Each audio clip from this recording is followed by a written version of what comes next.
everybody, welcome back to my channel. Today's the day that we go outside and do maybe a little bit of work and a tour of the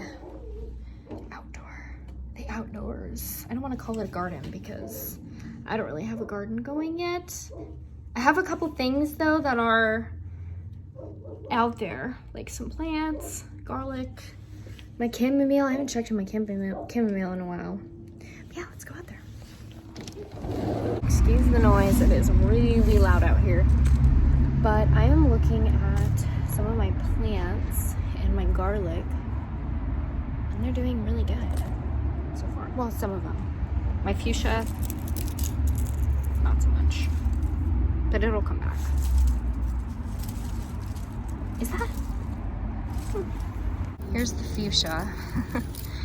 It's very dead. But I wonder if that's a weed or if that's it coming back. Because I don't really see it anywhere else. Just there. Might be a weed. But over here, we have some of the elephant ears are doing really good right now. They survived all of that cold and snow that we just had. And then these were the other ones that I got from my mom's house that they sold. And they're doing pretty good in this little pot, except for this little guy. They're starting to die off, I think. And then we have garlic, which I think is doing okay. I need to fertilize it soon. And then there's the other one. Chamomile is starting to grow. Awesome.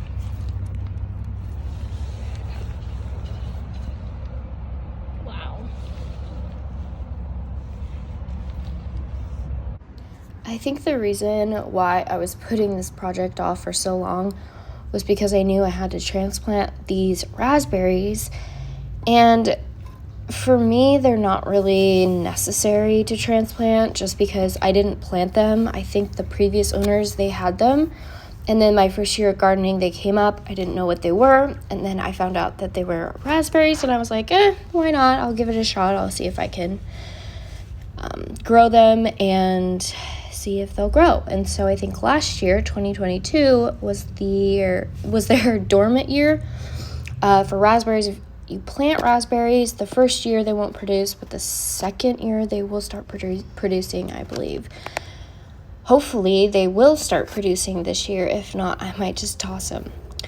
But I was trying to make a little garden bed out of these cinder blocks. I didn't have enough cinder blocks, so I ended up just lining these cinder blocks up against the fence, and this might be a temporary thing. I'm not really sure. And the root balls of these raspberries are kind of big. It might not be the best decision for their root system and their overall health because I did have to really squeeze and get them in there. They might end up growing down into the ground and growing that way, but I'm really not sure. It's kind of more of an experiment than anything else. They are starting to bloom. I thought that was pretty exciting.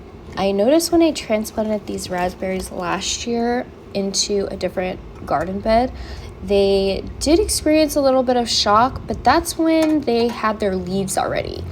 They might tolerate the transplant a little bit better before they, start sprouting.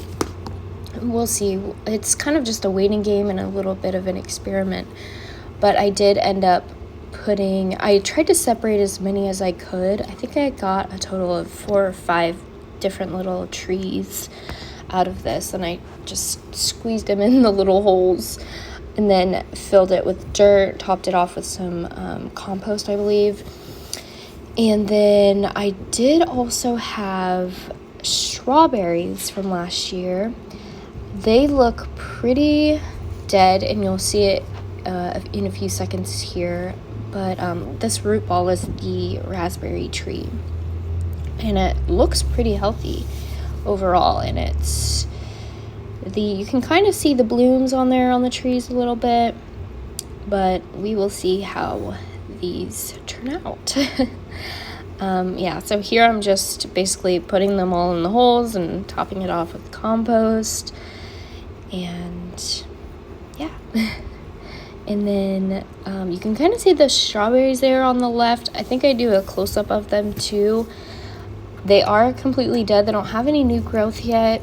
So those are kind of an experiment as well. I got a green stalk, and so I'm gonna be planting most of my strawberries in the green stalk, which is really exciting. Now it's time to tackle this big, uneven dirt mound. It took me probably about 2.5 hours to rake this out and make it level. It wasn't completely level. There was still some raised, parts of the yard, and our yard is overall really, really uneven. And in the next video which I'm kind of in the middle of recording right now, you'll see that we got a tiller and we end up redoing that area anyways. That's a big project, and it's definitely getting worse before it gets better. Back inside. I think that just about wraps it up for today. I'm starting to get the shakes. I need to eat something, but I feel like I made pretty good progress. And I just really need to level out that dirt mound. My hand is shaking. I really just need to level out that dirt mound, and that's about all I need to do out there. And then I can start mulching and putting the galvanized beds down. I still have to buy them. I did the raspberries. I transplanted those. Hopefully they will do good there. I kind of squeezed them in the cinder blocks. At first I was going to do the garden bed, but then it just didn't. I didn't have enough cinder blocks, and I wasn't going to buy more because you already have so many. I hope you guys enjoyed today's video, and we will see you in the next one.